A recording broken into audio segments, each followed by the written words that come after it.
Os anjos são puros espíritos. Quem diz isso? São Tomás de Aquino e São Boaventura, que recebeu o codinome de doutor angélico. E os anjos, como eles não têm corpo, eles podem assumir muitas imagens. A gente olha, por exemplo, quando você vê anjo com asa, você vê o São Miguel com asa, é por causa de Ezequiel, que narra os anjos com 6 asas. Você encontra muitas representações bíblicas das visões que eles tinham. Só que, por exemplo, os 3 anjos que apareceram para Abraão, para dizer que a mulher dele de 100 anos ia engravidar, e ela ainda ficou dando risada, e eles falaram, deram uma bronca nela, né? E ela tinha razão de dar risada. Está com 100 anos, alguém vai dizer que você vai ficar grávida? Não é fácil, né? E os 3 anjos se apresentaram como pessoas. Quando Josué encontra o anjo na porta da cidade de Jericó, ele achava que era um inimigo. Ele chegou a pegar nas armas pensando que estava diante de um soldado. Então eu sempre fico olhando e falo, e como será que foi o arcanjo Gabriel quando apareceu para Nossa Senhora? Ela viu uma pessoa, ou viu com um monte de asa, ou ela viu alguém gigantesco de altura? Nós não sabemos. Os anjos, eles não têm corpo, então eles não precisam se apresentar, só quando eles têm uma missão. Mas nós, pela fé, sabemos que aonde Deus está, os anjos estão ali. E nós vamos aproveitar esse momento dos anjos, porque os anjos sempre estão permeando as histórias, desde o Velho Testamento, lá do comecinho até o último, que é o Apocalipse. E existe um cuidado de Deus quando Ele manda os anjos. E diz a palavra de Deus, por tudo que ela nos relata, que o anjo vai em direção à família. Hoje nós queremos orar pela nossa genética, quer dizer, pela nossa família, por aquilo que nós carregamos e que nós não sabemos, porque eu duvido que você saiba o que tem na sua história, porque eu não sei, eu sei muito pouco da minha. Provavelmente você não sabe quase nada. Mas o anjo sabe, porque os anjos não têm tempo de vida. O anjo, ele é criado e ele acompanha até o final, até a hora que Jesus terminar essa história. Então, há um anjo que acompanha a sua família.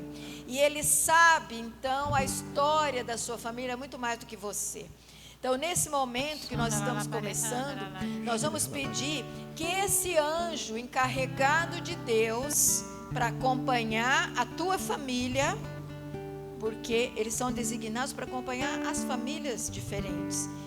Esse que está acompanhando a sua família, ele sabe a história, ele sabe o que tem na sua família.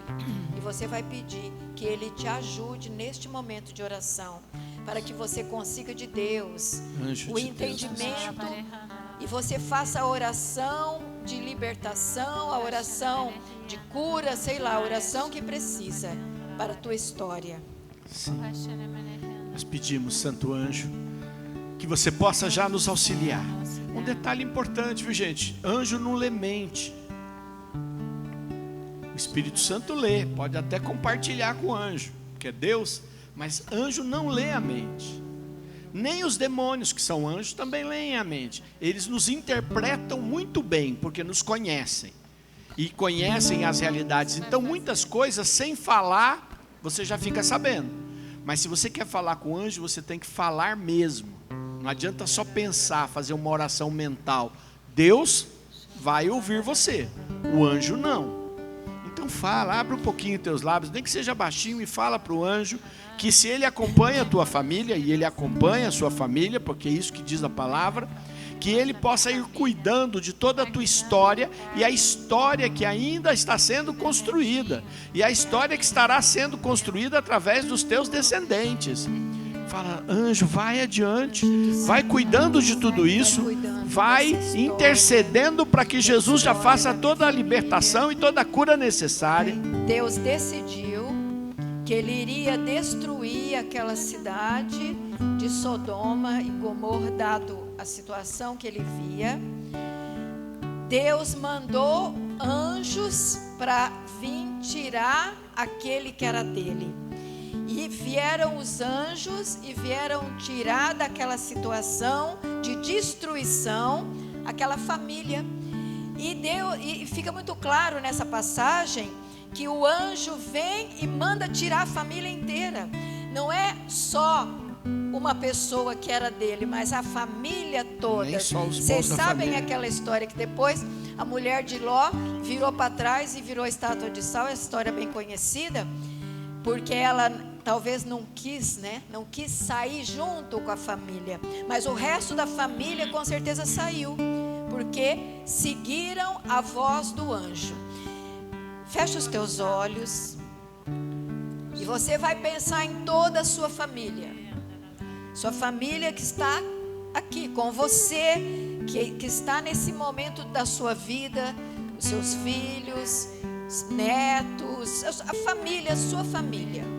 Você pense em todas as pessoas da sua família e traga junto com você, porque é essa promessa que Deus dá, você e a sua família.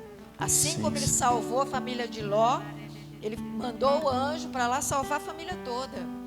Assim como ele salvou lá a família de Noé, ele tem esse cuidado de salvar todos os agregados. Eu quero que você pense na sua família, todos os agregados da sua família, mesmo aqueles que não estão seguindo Jesus, mesmo aqueles que possam estar até perdidos nesse mundo, não importa, traga todos debaixo da proteção do anjo do Senhor, porque Ele vem para nos livrar. Amém. Ele vem para livrar a nossa família do mal do mundo. Senhor, nós confiamos nessa tua promessa, Senhor, que o Senhor resgata aqueles que são teus. Sim, Senhor. E o Senhor resgata junto com a sua família. Resgata agora, mesmo Senhor, quando a família não é uma família que te segue, Senhor, mas pela nossa fé, pela nossa decisão por ti, Senhor, queremos tomar posse dessa promessa de que o Senhor resgata toda a nossa história familiar. O Senhor resgata toda a nossa família. O Senhor dá o livramento. O Senhor dá a cura. O Senhor dá a libertação. Nós tomamos posse dessa promessa. Ergue a tua mão, tomando posse dessa promessa, que é a promessa para você e para os seus. Eu posso fazer isso pela minha casa, pela minha família, mas você tem que fazer pela sua. Eu não posso fazer isso pela tua família, só faço pela minha. Amém. Então faça isso pela tua família. Pede não agora essa graça. A situação que eles o poder de Deus pode agir nesse momento para ir quebrando e restaurando todas as coisas. Que haja um homem diante dele, que ergue a mão, que confia nele, que clama a presença dele. Amém, Senhor. Amém. Quem quiser, no livro do Gênesis, capítulo 30. Livro do Gênesis, capítulo 30, pode pegar. Livro do Gênesis, capítulo 30. Olha, gente, antes que a ciência moderna soubesse o que é DNA, a Bíblia já falava disso. E é incrível quando a gente vai vendo. Certamente no futuro, a ciência ainda vai nos falar coisas que a gente vai falar, nossa, já estava na Bíblia. Como a gente nem sabia na ciência, a gente não se dá conta. Mas já estava lá na Bíblia isso. E isso é incrível. A gente pode pegar, eu podia começar com Gênesis capítulo 6, quando Adão gera o seu terceiro filho, Sete. Não é? Gera Caim e Abel, né? Um mata o outro. E depois ele gera Sete. Quando ele gera Sete, ele diz assim, a Bíblia diz assim, que ele havia gerado um semelhante a ele. Semelhante a ele. Por que eu estou falando isso? Porque nós estamos falando exatamente desse conceito que é a herança dos genes que a gente recebe, que estão lá no nosso DNA, e também a herança espiritual que a gente também herda. E quando a gente quer fazer uma cura profunda, nós queremos que alcance todas essas etapas da nossa vida. física e certamente espiritual. Assim, acho que isso é um conceito que está tão claro para todo mundo, que a gente herda características de personalidade, características físicas, que a gente fica até impressionado quando a gente... eu lembro, por exemplo, de uma das minhas filhas, olha que é filha, que eu estava... sou velho, né? Estava numa locadora de vídeos, isso não existe mais, viu, gente? Mas eu estava, ela era pequenininha, e ela correu, estava recém andando, e entrou, foi lá pelo corredor, de repente alguém pegou ela e falou assim, é a filha do Sidney. Porque a gente transmite genes, eles ficam parecidos conosco, não ficam? Não é? E é impressionante, mas mais do que isso, a gente também olha e fala assim, nossa, não é o jeito que era o pai dele, ou o jeito do avô, é o mesmo jeito, que coisa terrível. Muitas vezes é um jeito ruim, né? Uma teimosia, é uma boca suja, não é? E a gente vê, e é incrível, você fala, mas como, né? Eu fico mais impressionado, porque como eu encontrei Jesus muito cedo, as minhas filhas nasceram depois que eu tinha uma caminhada, então tem um monte de hábitos que eu nunca mais tive. E aí quando eu olho nelas, eu falo, mas da onde? Porque eu não ensinei. Né? Eu não ensinei, eu tenho certeza. Mas, porque eu realmente não tinha mais aquele comportamento, mas eles mantêm porque recebem, isso é muito forte. Né? E uma das coisas que a gente olha, que daí é muito ruim, a gente precisa orar, não só tomar os remédios certos, mas orar, até mesmo fisicamente. Se você puder, tem alguma enfermidade que você tem e que você sabe que é genética? Quem tem alguma, levanta a mão. Olha só quantas pessoas. Olha só, eu também. Não é? Quantas pessoas, quantas enfermidades. Isso é coisa boa? É coisa boa? É coisa ruim, ué. Que enfermidade é coisa boa? Claro que não. Ser doente é bom? É ruim. Mas a gente herda, não herda? E às vezes é preciso assumir, porque essa cura ela é diferente de uma enfermidade que você adquiriu por um vírus, por uma bactéria, que você adquiriu por um mau hábito seu, que às vezes também é hereditário aquele mau hábito, mas às vezes não é. Você que tinha aquele mau hábito e virou uma enfermidade. Estes casos a gente vai procurar a terapêutica certa, com o médico, com o remédio, com tudo, mas a gente vai orar. Agora, certamente, aqueles que são hereditários, além de rezar pela enfermidade, a gente tem que rezar pelaquilo que está profundamente arraigado, porque é uma herança genética. Eu queria que vocês pegassem, como vocês já pegaram o Gênesis capítulo 30, eu só citei os 6, mas eu quero ir direto lá no versículo 25. 25. Capítulo 30, versículo 25. Tá bom? Quem quiser acompanhar, e diz assim: quando Raquel gerou José, Jacó disse a Labão: deixa-me partir, que eu volte para minha casa e minha terra.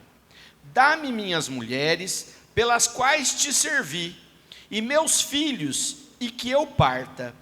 Tu bem sabes o quanto te servi. Labão lhe disse: se encontrei graça a teus olhos, fiquei sabendo por presságios que Yahvé me abençoou por causa de ti. Assim, acrescentou ele, fixa-me teu salário e eu te pagarei. Ele lhe respondeu: tu sabes de que maneira te servi e o que teus bens se tornaram comigo. O pouco que tinha antes de mim cresceu enormemente, e Yahvé te abençoou com a minha chegada. Agora, quando trabalharei eu para minha casa? Labão retomou: que te devo pagar?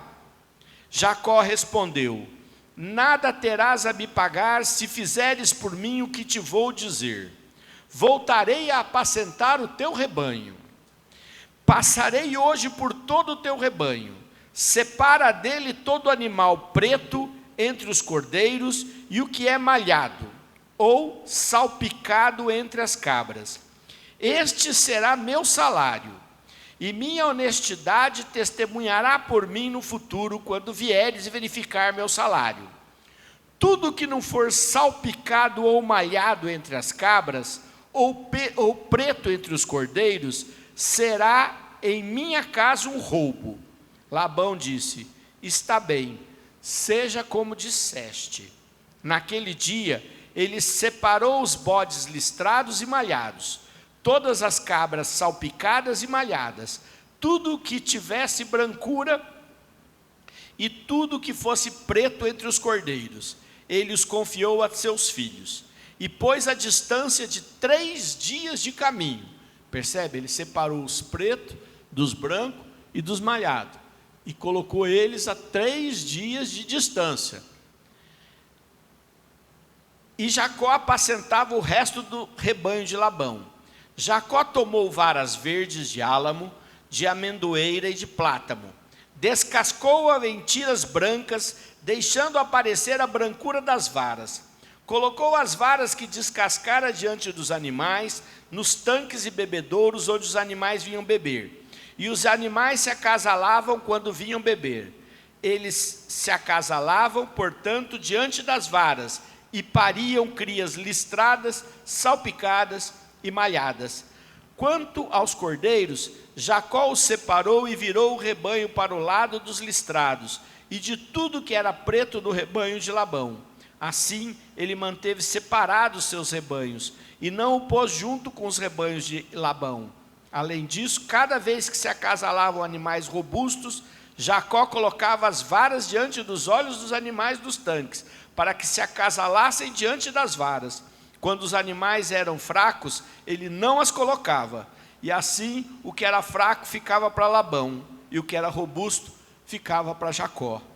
O homem se enriqueceu enormemente e teve rebanhos em quantidade, servas e servos, camelos e jumentos. Palavra do Senhor. Entenderam ou não? Ó, gente, esse Jacó, ele era meio tonto. É verdade, ele era lá, para quem não sabe, a palavra Israel foi o nome que Deus deu para Jacó. Quando a gente fala da nação de Israel, é porque veio de Jacó, né? Mudou o nome de Israel por um chamado para constituir a nação de Abraão, porque eram 2 filhos, Esaú e Jacó. Então Deus resolveu, escolheu Jacó, porque ele era melhor? Não, ele não era melhor. Ele passou o irmão para trás, teve que fugir, a mãe preferia ele, enganou o pai.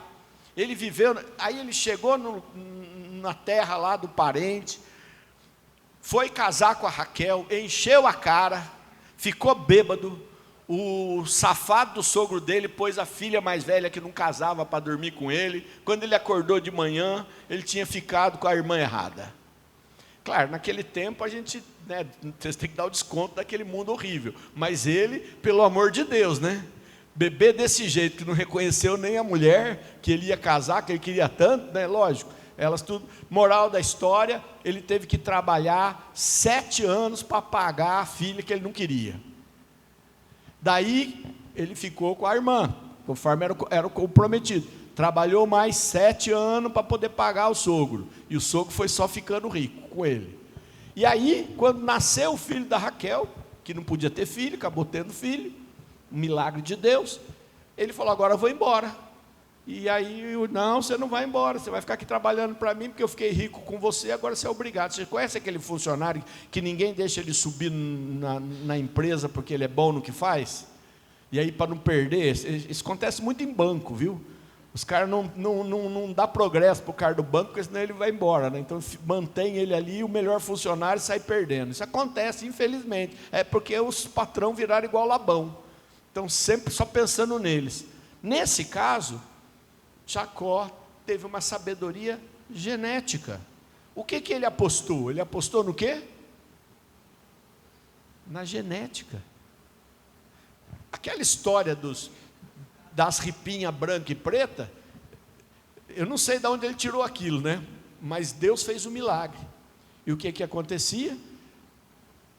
As cabras e os bodes fortes viravam malhados, e os fraquinhos iam continuando branquinho do sogro dele. Eu não vou ler até o final. No final vocês não precisam nem pensar que ele teve que fugir, porque o sogro não levou de boa isso não.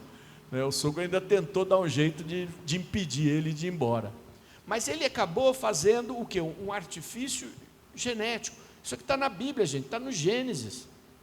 Não existia, ninguém sabia nada disso. Pois Deus já sabia de que há uma herança, que nós herdamos genes, e nós herdamos coisas boas, glória a Deus, muita coisa boa você herdou dos teus pais, avós e bisavós, muita coisa boa, pode ter certeza, mesmo se algum deles foram ruins, você herdou muita coisa boa, mas herdou muita coisa ruim também, e não herdou só fisicamente, você herdou no que diz respeito à tua área afetiva e emocional. Então muitas coisas que são descontroladas, muitos afetos descontrolados, existem afetos descontrolados, pessoas que têm tendências a bebida, a vícios, a outras coisas, a mentira, afetos descontrolados que, infelizmente, passam de pai para filho também. E espirituais também, porque mesmo que Jesus, e aí eu até poderia ler para vocês a carta aos Hebreus, que o sacrifício de Jesus trouxe a libertação, inclusive do pecado, então a gente em Jesus Cristo não herda mais o pecado original por causa de Jesus Cristo, mas nós continuamos herdando uma série de tendências que precisam ser libertas pela presença poderosa de Jesus. Como é que eu faço isso? Primeiro, só é possível fazer isso crendo, acreditando na morte e ressurreição de Jesus como remédio para isso. E segundo, orando para tomar posse deste remédio que veio pelo sacrifício de Jesus. E veja, Jesus teve uma linhagem humana de Maria e uma linhagem cheia de descendentes complicados. Prostituta, teve descendente de ladrão, teve descendente de todo tipo, e uma linhagem totalmente pura, que veio de Deus, porque ele foi concebido pelo Espírito Santo. Então, em Jesus, toda essa hereditariedade, ela é curada e liberta. Só que isso não é uma coisa que acontece fácil, porque ela depende da minha fé, e aí já tem um complicador, né? Porque nós somos gente de pouca fé, não é verdade? Jesus elogiou várias pessoas com fé, e muitas delas eram pagãos, né? Como aquele centurião que fala assim: você não precisa ir lá na minha casa rezar pelo meu servo, basta dizer uma palavra e ele já é curado. Então nós sabemos que alguns tiveram fé extraordinária. São Paulo tinha uma fé extraordinária, mas muitos de nós, e eu me incluo nesses, temos uma fé em progresso, acreditamos extraordinariamente, mas às vezes nós duvidamos, não temos tanta convicção de que o que Jesus fez foi tão poderoso como nós sabemos com a nossa mente. Por outro lado também, para que esta cura aconteça, a gente precisa ir identificando isso. Identificando. Então Jesus precisa nos revelar, ou muitas vezes nós precisamos estudar. Como estudar? Perguntando para quem sabe coisas da nossa vida que muitas vezes ninguém fala. Infelizmente, as coisas ficam sempre muito escondidas, não ficam? Desculpa dizer, podres de família ninguém quer contar. A gente também não gosta de contar os podres da gente. Por que a família vai querer contar? Não vai contar. Mas eles não existem? Existem. Então, se a gente conseguir saber, mas não tenho certeza. Não precisa ter certeza para rezar. Saber se aquilo é verdade, ou eu rezo para libertar, acabou. Se não era, não tem problema. Mas se era, eu vou ter a oportunidade de ver a libertação. Então eu preciso destas duas ferramentas, uma fé cada vez maior na missão e no poder de Jesus, aquilo que ele fez com a sua morte e ressurreição, sendo ele 100% Deus e 100% homem. E por outro lado, eu preciso que a minha oração possa avançar. E muitas vezes a gente aconselha, quando essas heranças são espirituais, que a gente possa usar a Santa Missa para oferecer isso. Só que é preciso que a gente vá tendo consciência do que é que nós estamos pedindo. Eu acho que o meu marido, a minha esposa, ela herdou determinada situação que a gente vê aquilo como preocupante, ou um problema psíquico, uma doença mental. Ora, eu preciso que a pessoa tome consciência de que aquilo é uma herança e reze pedindo aquela libertação. Ou muitas vezes, aquilo que olha, foi bem aqui quando disse que o anjo caminha com a nossa família, pois o diabo também tenta caminhar com a nossa família, ele tenta fazer com que aquilo que aconteceu de ruim se repita nas outras gerações. Mas a diferença é que nós podemos tomar consciência e, em nome de Jesus, na presença e no poder de Jesus, quebrar estas coisas pela fé em Jesus Cristo, que Ele libertou-nos de todas as raízes. O Sidney falou muito certo. Eu tenho o anjo de Deus que vem para cuidar da minha família, e tem também o anjo mandado por Satanás, todos os seus emissários, que muitas vezes vão acompanhando a nossa família, porque nem sempre a nossa família escolhe o bem, escolhe as coisas certas, escolhe a Deus.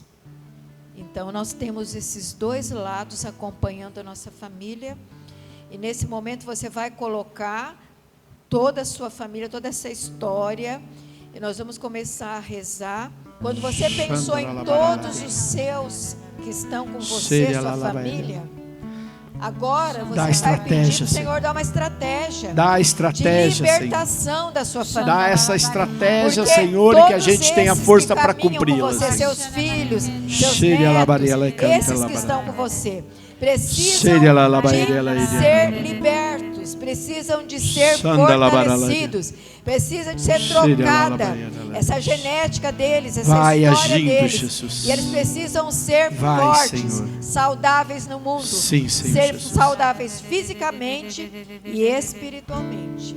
Então, nesse momento, você vai pedir, assim como deu para Jacó uma estratégia para que as ovelhas fossem fortes e saudáveis. Senhor, dá a estratégia para nós agora, Senhor. Amém, que nós possamos conseguir fazer a nossa família ficar forte, Senhor. Sim, uma família saudável fisicamente e espiritualmente, Senhor. Amém. Quero pedir às pessoas que têm e que sabem que têm enfermidades físicas que são hereditárias, que você levante a sua mão direita. Nós vamos orar por estes que sabem que tem algumas enfermidades que você falou, essa enfermidade eu sei que é hereditária, eu sei que ela tinha nos meus antepassados, tinha no meu pai ou na minha mãe, e eu também tenho. Levante sua mão direita, nós vamos orar por você que tem essa consciência dessa enfermidade.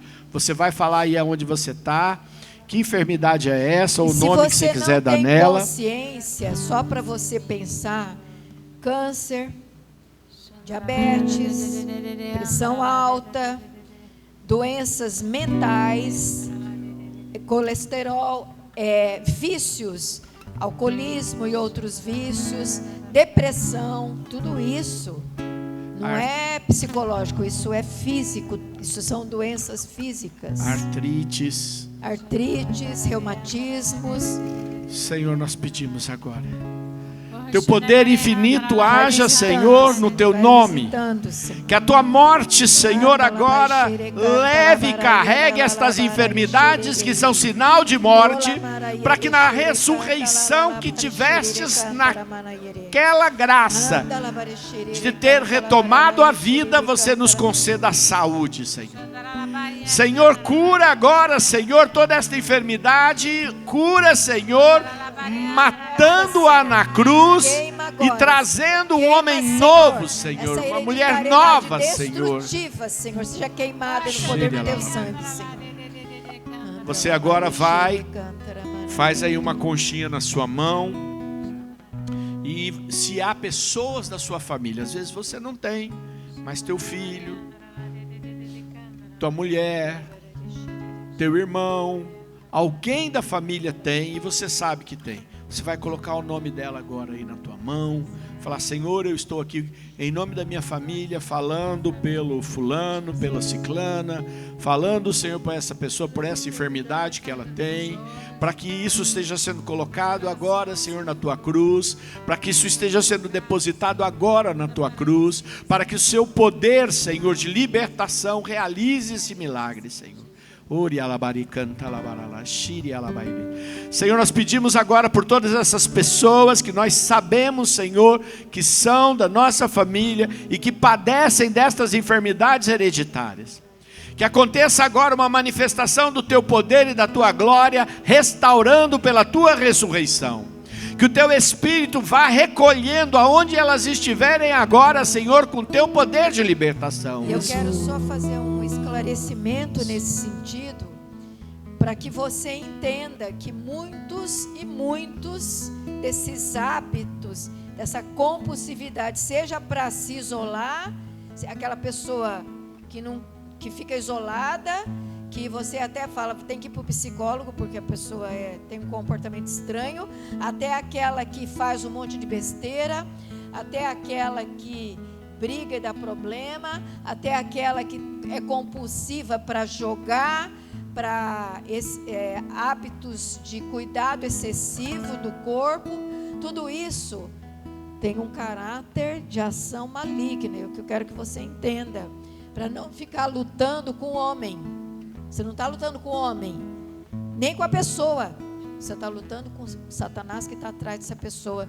E é hereditário. Presta atenção que isso é hereditário. Isso se repete. E é ação maligna que você precisa saber rezar. Senhor, vai libertando, Senhor. Vai rompendo e libertando tudo isso em nome de Jesus. Mostra para nós, abre nossos olhos. Age, Senhor Jesus. E vai quebrando e libertando orar, agora no nome de Jesus. Envia teu Espírito para realizar essa libertação agora, Senhor. Com teu poder e tua graça, Senhor.